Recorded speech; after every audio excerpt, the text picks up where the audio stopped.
Welcome to Black Writer Therapy, the podcast where Black women writers come to heal, share, and be their most unapologetic Black woman writer selves.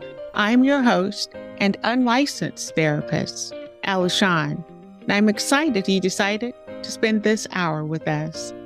Whether you're joining for the first time or you're a returning listener, this is your space to explore the art of storytelling, find inspiration, and connect with a community of bold and brilliant Black women writers.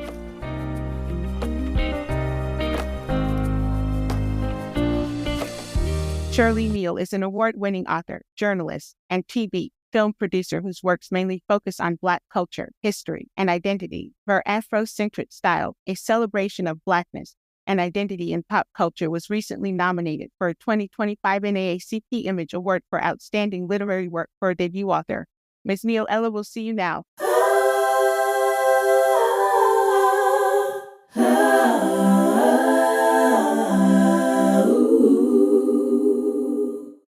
Hi, Ms. Shirley Neal. I would love to welcome you to my proverbial couch here on Black Writer Therapy Podcast. Thank you so much for agreeing to join me for this hour. It is my pleasure.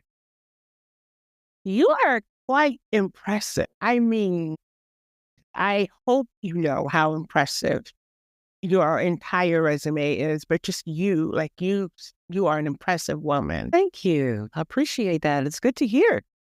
Yeah, I was just like, whoa, this is serious, Ella. You're in the big times, girl. Are a powerhouse in writing, ghostwriting, film, TV production. Over 100 hours, TV film projects, an Emmy. Miss Mann. Yes, ma'am.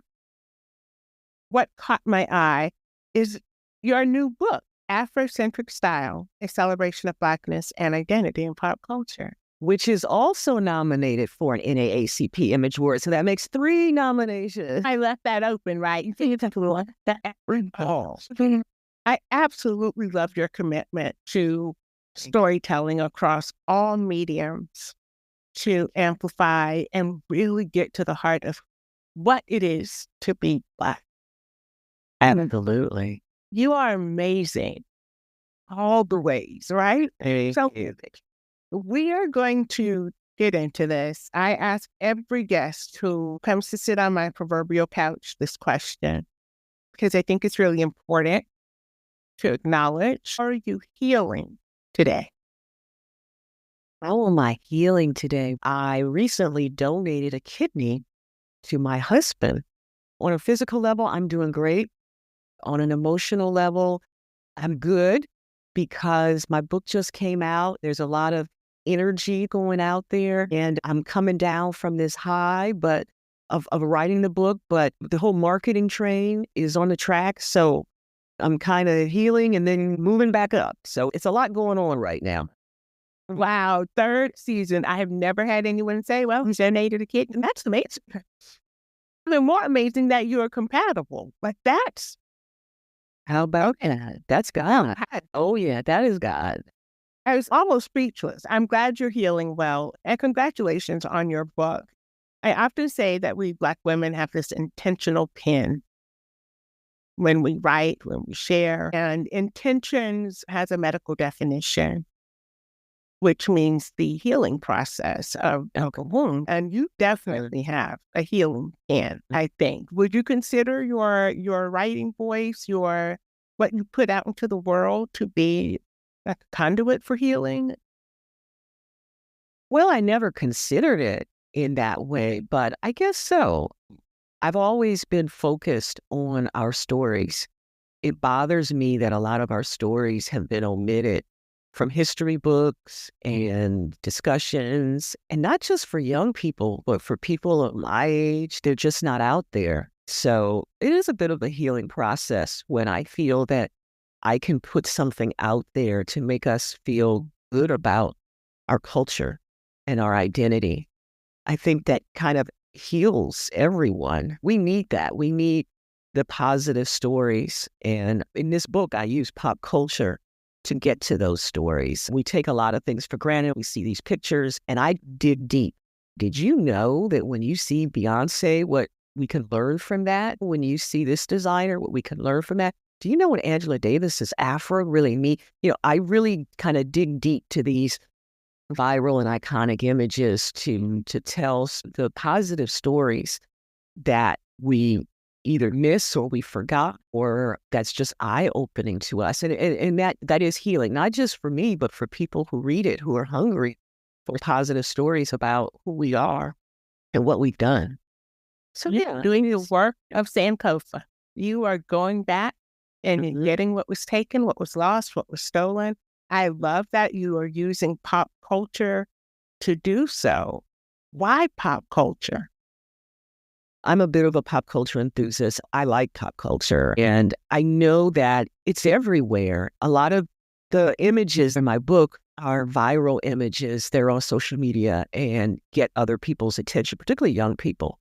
This tension of a whole bunch of folks of all generations, whether it's something that went viral or something that's in the past. And so pop culture, it's around us. We can't escape it. And it's something that draws us in. So while I've got you drawn in, let me use it to this advantage to get the word out. So that's why. So your career has spanned like multiple formats: film, television, ghostwriting, which I've already mentioned. I guess I want to know, how do you see them affirming Black identities and the Black experiences in different ways, or do they do it in different ways? There's a little bit of it in different ways. When I'm working in TV and film, it's very, very visual. When I'm writing the stories, you have to use a bit of your imagination. This current book, though, it's a collectible photo book, so there's not a lot of imagination required. You just need to read it and absorb it. But through other books and my articles, through my journalist articles, you really have to kind of use a bit of your imagination to follow along with the story. With the film, it's right there in front of you. Most of my film and TV work has been nonfiction, so it's pretty obvious where I'm taking you on the story. I had a radio series on Sirius XM with Dr. Gina Page, who's a co-founder of African Ancestry. That's another opportunity where you have to use your senses because it's radio. So the storytelling is very different when the pictures aren't there. But the intent and my mission is always the same. I really want you to get a clear picture of what I'm trying to say and what I'm trying to teach, explore, and celebrate. I really want people to appreciate their identity. A lot of my work, it's something that's appreciated by all races. I speak in my book a lot about us and we and our, speaking of Black identity, but I have to tell you, there's a lot of people who come to me who are not of color, and they get it, and their eyes are open. I didn't know that. Why now? That explains that. Or, oh, okay, now I understand what you mean. So it's all of my work is for a broad demographic, but it's almost always about Black culture. I love that. I sat in on a writing workshop once, and an editor from Simon Schuster came in, and he was like, you need to know who you're writing for and to whom you're writing. And he was like, most writers don't differentiate, especially fiction writers don't differentiate that. So if you're writing to a certain audience, then you want them to read this book. But if you're writing for, then you are writing on behalf of. Right. Good point. Very good point. Yeah. And I do write for a specific audience. Publishers also hate for you to say, oh, yeah, my book's for everybody. But it's really for us, by me, by us, but it's available for everyone. So you're right. It's just a little bit of the semantics there with for and to. But you do really have to focus in on that audience. And I think that's such a beautiful thing that you're doing, especially with this book. I think the fact that it's a photo book, like I look at it, it doesn't seem enough to say photo book, right? It seems like, okay, this is more archival work that you've done, right? It is. Definitely. And what archival work? What I say in my introduction is don't just look at the pictures. The pictures are there to grab you, to draw you in. But I really want people to read the book.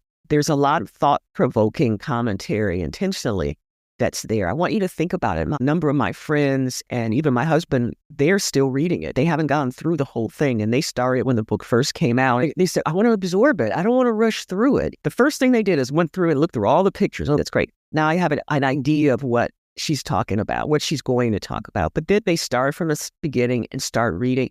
And I really want people to read it. So it is a picture book, but you're right. It's really commentary that makes you think and makes you learn and gives you a reason to celebrate. Right. I think that's important. I spoke with an author earlier, Eden Royce, and she said to me, Ella, when the people who control what is being put out in the world, the narratives, the stories, the images, they are creating the future for other generations. They're going to look back on this work and say, oh, this is what Black people were. To know that you have put together this beautiful archival with all of this commentary, your rich thoughts and your research, how do you hope this is going to translate to future generations? I hope that they can draw on it on two levels. Historically, that a lot of what I write about comes to mind when it's needed, whether they're in a classroom situation, whether they're sharing it with a loved one, but also on a personal level, because I share a lot of my personal stories throughout the book. One of my favorite comments that I hear often is, it feels like a girlfriend's reading it to me. I speak as though I'm speaking to each individual, not a group of people. And I weave a lot of my stories in that are personal.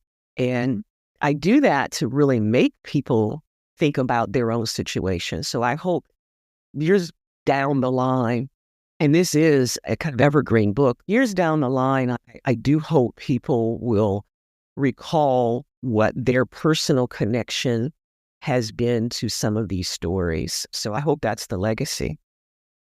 That's an amazing legacy. I think you've done a great job creating a book that is so ubiquitous and accessible to everyone. Even though you're writing for Black identity, everyone has access to what you've done. I'm going to jump right now because I read that you have been to Africa. Yeah, about 50 trips in just a little over 2 years. I love Africa, clearly. Obviously, explain to the listening audience, because I know this is to do with your film. So I would love to know more about that project and all that you've done there. Well, I've always loved Africa, and I started my trips to Africa in 2000. Everyone was trying to think of what to do in 2000. And my sister had a tour group that was pretty much in the U.S., and she'd take people on tours around the country. This was her first one that she was going to take out of the country. She wanted to go to Senegal, which is the westernmost country in Africa. So a lot of people who are going to Africa the first time decide, oh, I think I'm going to go to Senegal. She had a trip arranged, and someone dropped out at the last minute, and the price was going to go up if she didn't fill that seat. I had my own company at the time, so it was easy enough for me to take off. I said, I'll go. That was my first trip. I fell in love with the country. I fell in love with everything African. I bought a lot of African artifacts while I was there and fabrics. When I came back to the States, every time I saw that there was some kind of marketplace that sold African wares or works, I'd go there and see if I could find. I was just in love with Africa. So my house, I started decorating my house with African artifacts. And then I started writing about Africa. And so that's when really my interest in the continent started. And a few years later, the Africa Channel, the cable network, was launching, and they were looking to start staffing. And one of the executive directors there knew my passion and my background, invited me to be a part of the network. So I came on board and helped launch the Africa Channel. As a result of my position, we did a lot of work in Africa. A lot of my trips had been work-related through the Africa Channel. I ran the office, oversaw the office in South Africa and one in Uganda. Then after I left the Africa Channel, I was hooked. So I kept traveling to Africa, working on projects, and I had developed a number of relationships, and I just couldn't get enough of it. I even had a TV series for my production company. Right after I took that first trip to Senegal, I pitched an idea, Living with Soul. It was about infusing African culture into home design, not just African, but any kind of Black culture. So that led to more trips to Africa. I just became this Africa-phile, if you will. Oh, I love that. Francophile, Africaphile. Is that a thing? Yeah, that's a word I'm thinking. I might have made it up, but that's what I say. I love that. I want to know. I've never been to Africa. It is on my bucket list because everyone wants to go. But you've been to several countries on the continent, and you are this aficionado, Africa aficionado on Black American identity. Are we more similar than dissimilar? Good question. Are maybe more similar. We're very kind of westernized here. They have the roots in Africa, but I think we don't embrace them the same way as Africans. In Africa, many of them will dress in traditional clothing. They will always speak of ancestors. They'll speak of the pride of their roots. There's a stronger sense of identity and Blackness in Africa. Here, we may decorate our homes, with African and maybe wear kente cloth on Black History Month, but we don't show our pride on a daily basis the way Africans do, which is not to say we don't have the pride. We don't publicly show it, and I think even in our personal lives, we do it on occasion. It's more of an occasional thing where we really embrace our identity. In Africa, they do it 24/7. And again, it doesn't mean that we don't have it and we don't have a sense of, we don't have to wear kente cloth and mud cloth every day to show our identity. But there are things that we can do and say that suggest that we are proud of our African roots. I think we're seeing more of it through AfricanAncestry.com.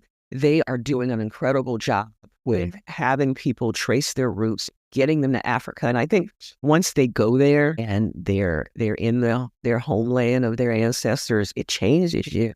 I traced my roots to Sierra Leone, and I couldn't wait to go there. And I had been to Africa by then, maybe a dozen times. But when I got to Sierra Leone and I was at one of the slave castles there, it was life-changing. I think when people, and I've heard that story before, because we're not there in the space where our ancestors, where our real roots are, we may not have the connection. But I think more and more we have an appreciation for where we are. We just don't always embrace it in the same way. Thank you so much for sharing that. I think the reason I was thinking about it because of your travels and the work that you've done, but also because of your book and Afrocentric style, can we find our way to these connections through our own pop culture here, right? So is that a way into connecting to those ancestral roots? Absolutely. And even it's to our roots, and it's also just even our appreciation here in the West, because we have a strong history of our contributions as African Americans living in this country. I have connections to Africa in a sense of identity of who we are, but also what we've accomplished here, our inventions. And it's not a book about just firsts, but we've accomplished a lot here that's contributed to society as a whole. And it's not just about what George Washington Carver did. I don't negate that. I talk about Black History Month when I was coming up was actually Wantu Wazuri Week. And we reserve that week every year. We talked about Martin Luther King, George Washington Carver, Rosa Parks, and the same people. This book helps expand way beyond that through pop culture. Again, I started by using Beyonce in her performance at Super Bowl 50, where she channeled Michael Jackson's look because she was such a fan. Everyone thought, oh, look at her. She's giving this tribute to Michael Jackson now that he's gone on. But in reality, she was channeling also the Black Panthers. And so it gave me an opportunity to start talking about who the Black Panthers were and explaining why we're wearing the black berets and the black jackets. A lot of young people were doing that, particularly raising the fish. They were doing that because it was shortly after the George Floyd era. It was in the George Floyd era. People started reaching for things that were symbols. But they didn't know why the Black Panthers did that. They didn't know who the Black Panthers were. So I used something in pop culture to draw you in, just to give you that history lesson along the way. I do that throughout my speaking engagements.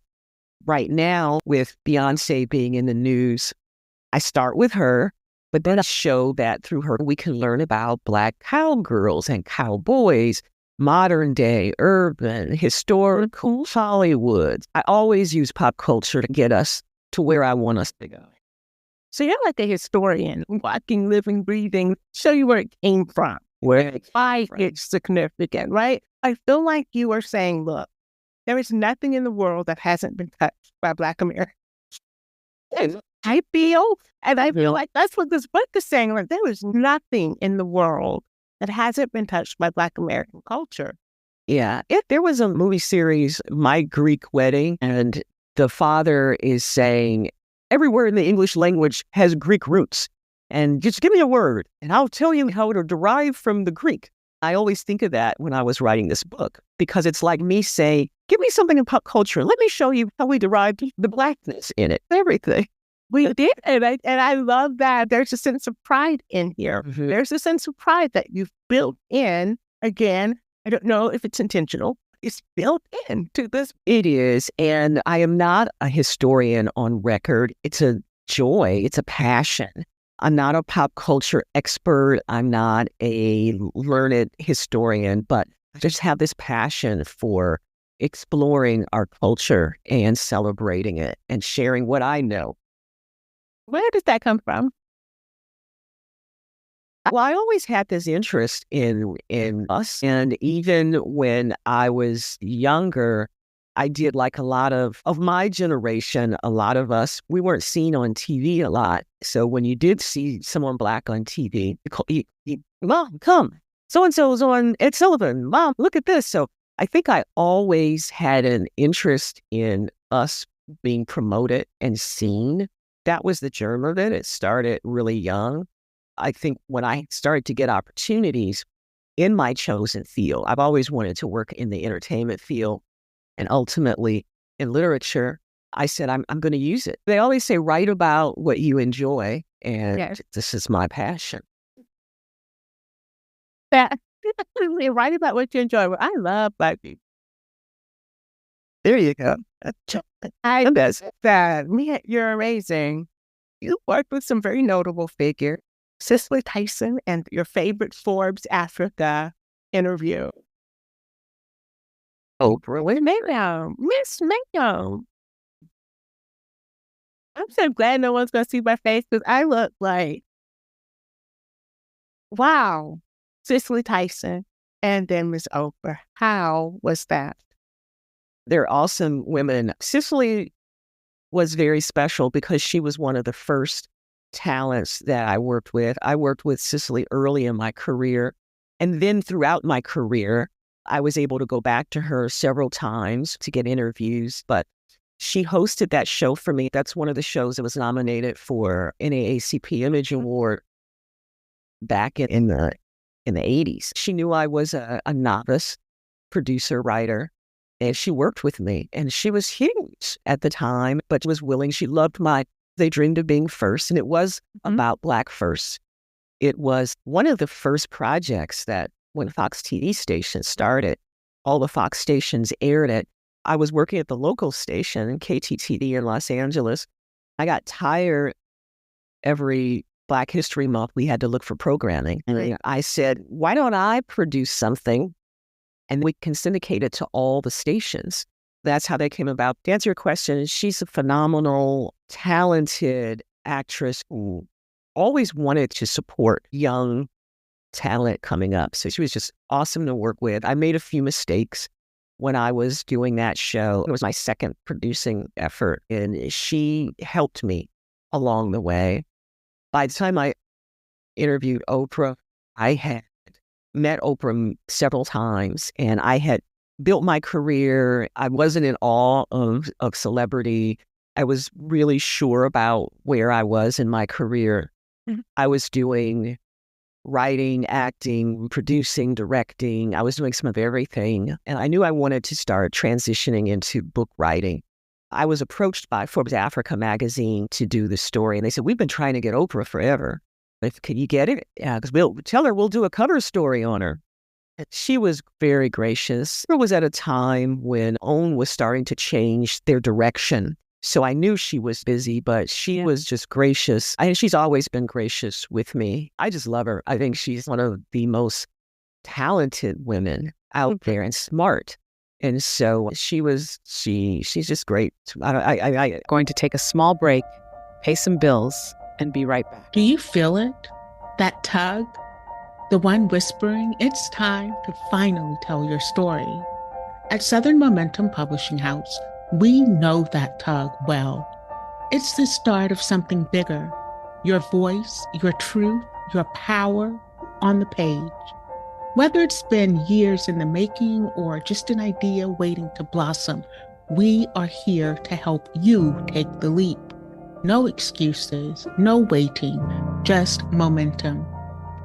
Visit us today at somopubhouse.org and start your next chapter now.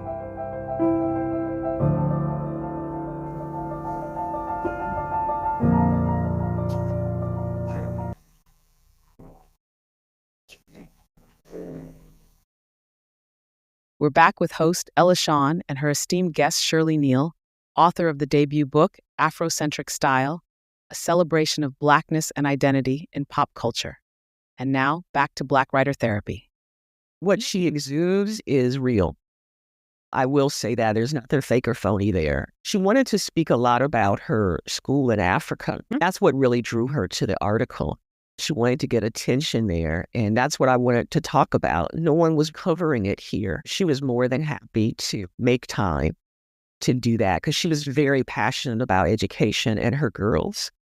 How do you go from I'm a journalist and I'm also going to produce and do screenwriting? I'm just going to do whatever I want to do. Like, what is happening here?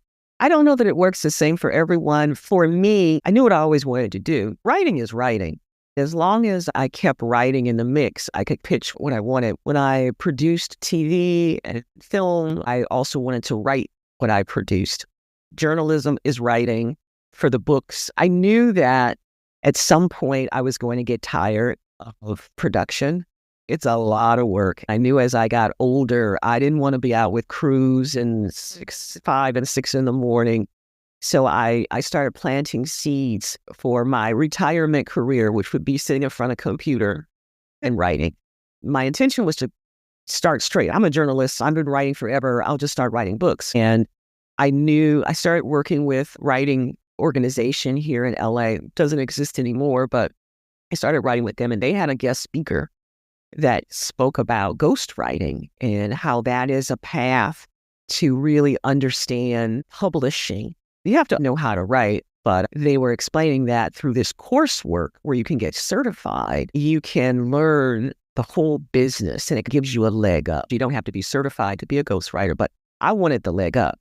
I attended Cal State Long Beach, and they were the only ones that had a certified course in ghostwriting. I wanted to use that to really understand the business of publishing and understand more about what sells, how to format a manuscript so a publisher will say, I want it.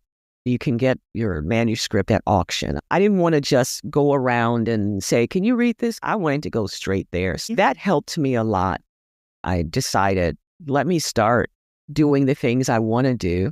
Ghostwriting for me was lucrative, so it was enough to kind of keep me going for a minute.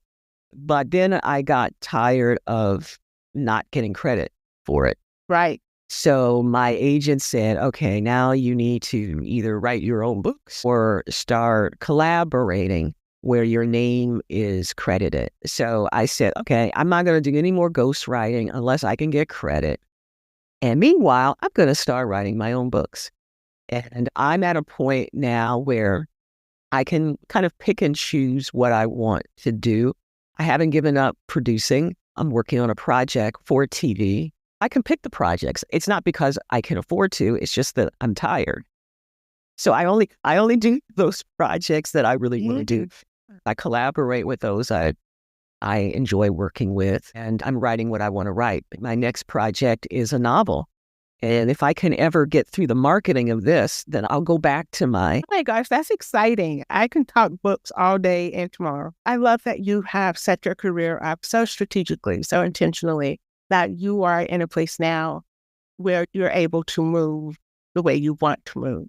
And you have the knowledge. A lot of folks don't have the knowledge to maneuver in this industry in a way that is best for them so that they're able to position themselves to be heard and seen how they choose to be heard and seen, as opposed to acquiescing to the way a market wants them to be heard. And that's a blessing, absolutely. Yeah, a blessing, and your hard work. I mean, there's some forethought that went. And all of that, take this, because you definitely deserve it. One last question in this area.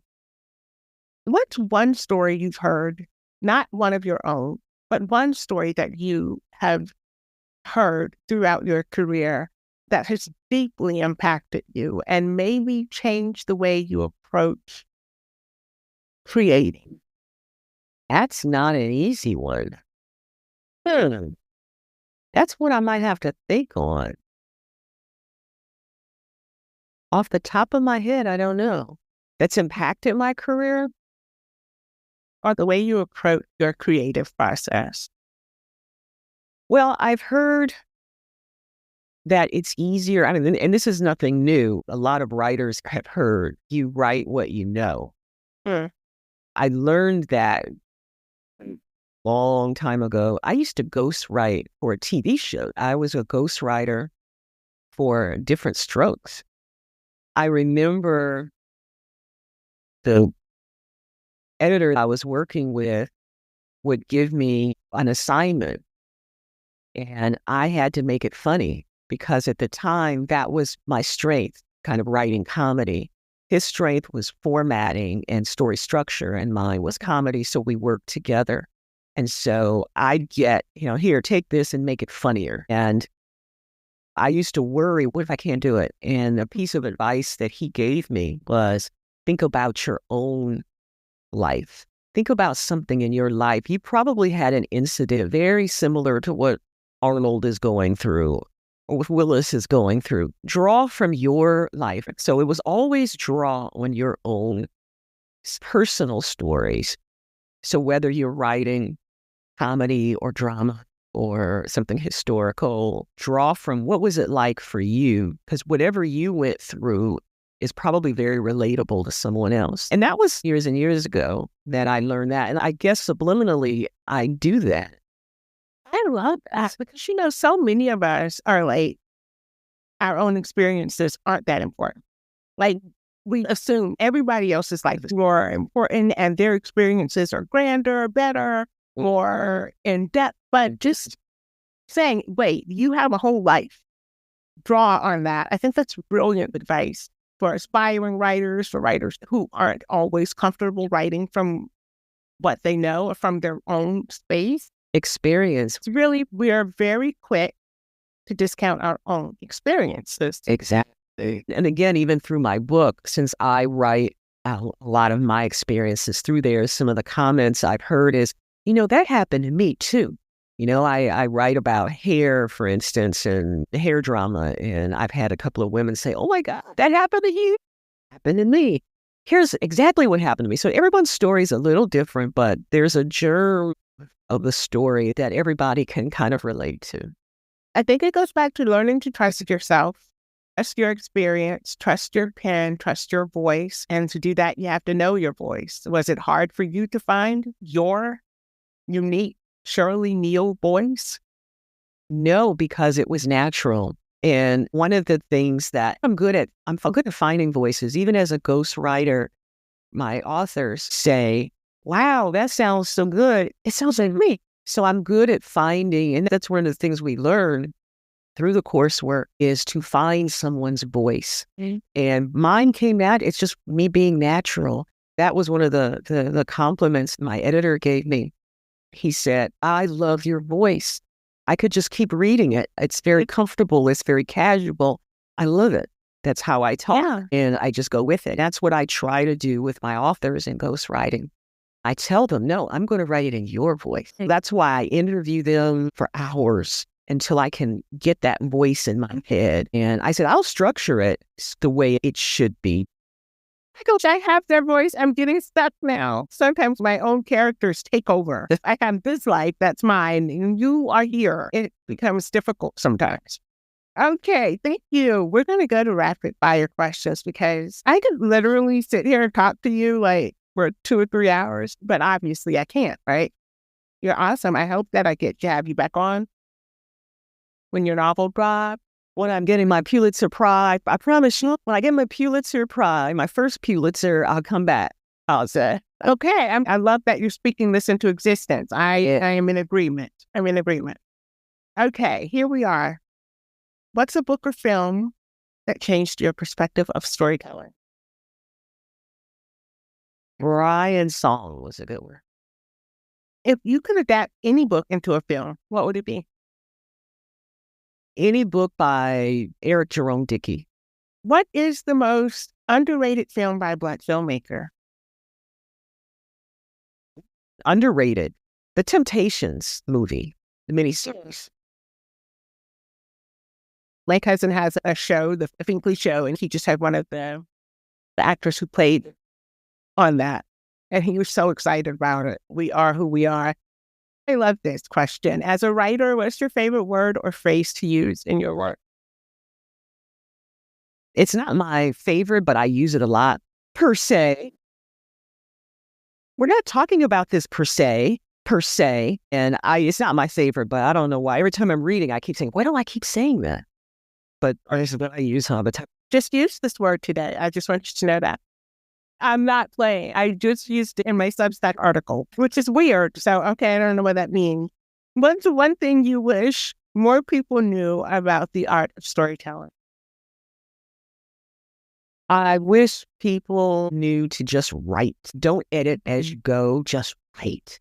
And that's advice I've gotten forever. I was always trying to edit. And now that I'm more seasoned, it's great advice. Just write it. Anne Lamott writes a book and she says, write your quote unquote shitty first draft. Just write it. Nobody's going to see it. Just do it. Bird by bird is the book. And that's what I do. Yeah, just write it. It's so hard to turn that. But because you think someone's going to find it and read it and say, oh, that's horrible. Just write it. Get it down. Then you can edit it. Yeah. You know, I have a trick for doing that. I turn my screen black and I just type. I type and type and type. And then I don't turn it back on until I'm done with my writing session. And I go in and I look at it and I just walk away because it doesn't matter. I'm just getting it down. Just getting it down. That helps a lot with that. And again.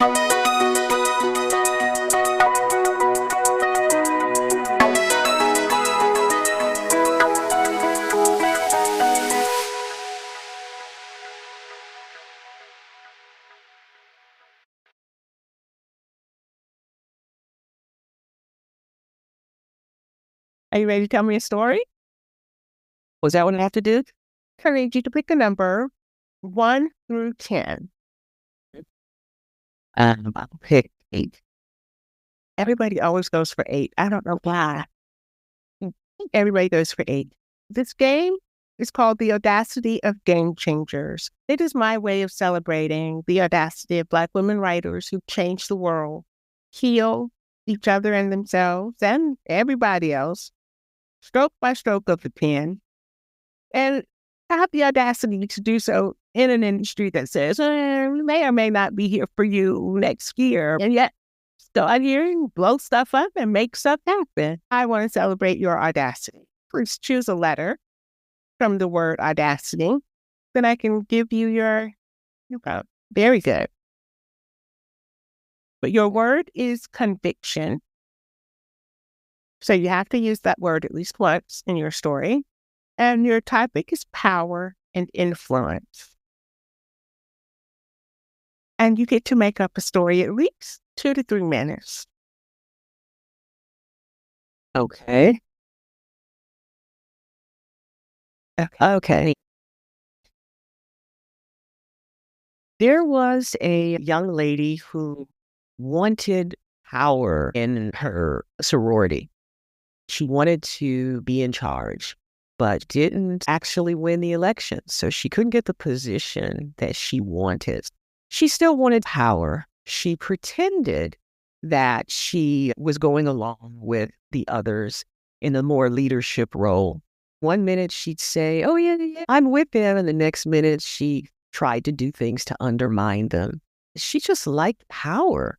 It was something she always dreamt about when she was younger. She was a bit of a bully, but as she got older, she just wanted to be able to show that I'm in a powerful position. Her best friend was also in the sorority, and her best friend would kind of watch her, and she knew that her friend wouldn't listen to her and say, you need to back off. You're not going to be liked if you keep going against the power. You need to go with the other leaders. But her friend wouldn't listen to her. So she decided to do. And she said, I'm going to pray for my friend. I need to pray for my friend. She's not going to listen to me. She's not going to change. She's always been this way. Every night she prayed to God that he would give her conviction to do the right thing because he could do it.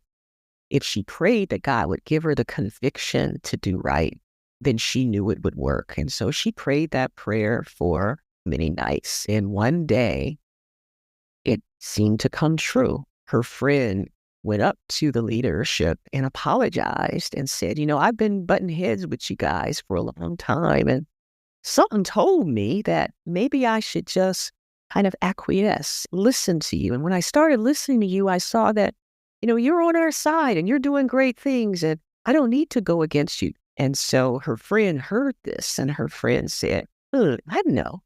That was the Holy Spirit answering my prayer, giving you conviction to do the right thing. You told me conviction. I was never in a sorority. That's why I couldn't say who the leadership. I thought, I hope she doesn't call me. I hope I don't get it wrong. It's just what happened. No inspiration behind this. I've prayed for conviction for other people. So that would be what I drew from. Okay. When you said the word conviction, I thought about how many times I prayed for God to give people conviction, but that's it. And I'd be afraid to use any other personal story because I'd be afraid they'd hear this. Say, why are you telling us? So I thought, well, let me make up a sorority. Love that. I was really into it. I'm like, I watched her and I thought, I was really into the story. So yes, that was very good. Thank you so much for playing the game. I love getting these little stories from everyone, and everyone's done really well. Thank you. It was fun. Let us wrap everything up. I want you to kind of come back to what you have going on and tell the listening audience what's going on with you and how they can get in touch with you, how they can connect with you, all things Miss Shirley Neal. Right now, I am absolutely pushing the marketing on my book, Afrocentric Style.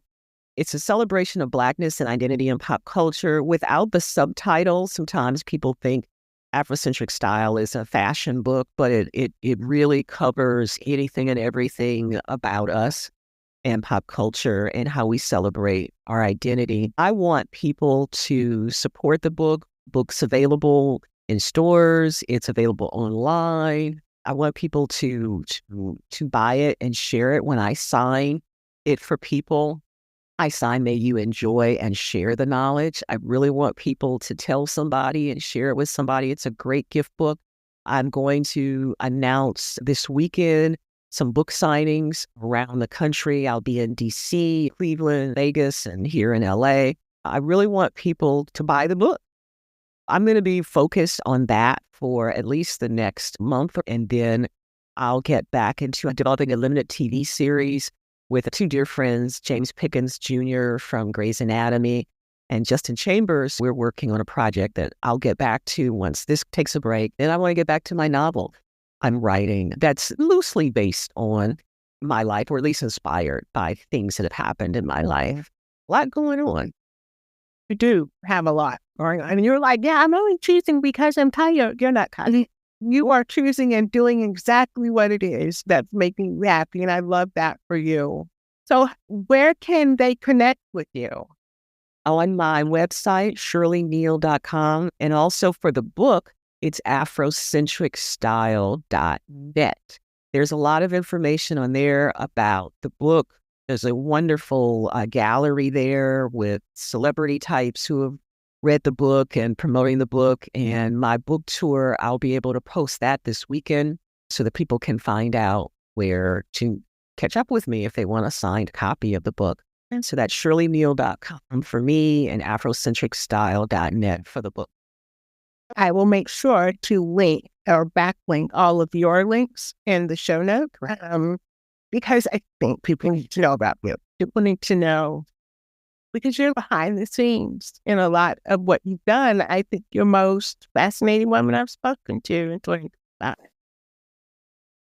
And 2025 just started. Indeed. But look, I've had my podcast for 3 seasons, and you might be one of the most fascinating women that I've spoken to in 3 seasons, in all honesty. Congratulations to you for doing this for 3 seasons. That's outstanding. I don't have the bandwidth to do a podcast. Congrats. Thank you. The space I think is necessary. I'm so happy that you came and sat on my proverbial couch. I will continue to watch this whole big star you have as it gets higher and higher.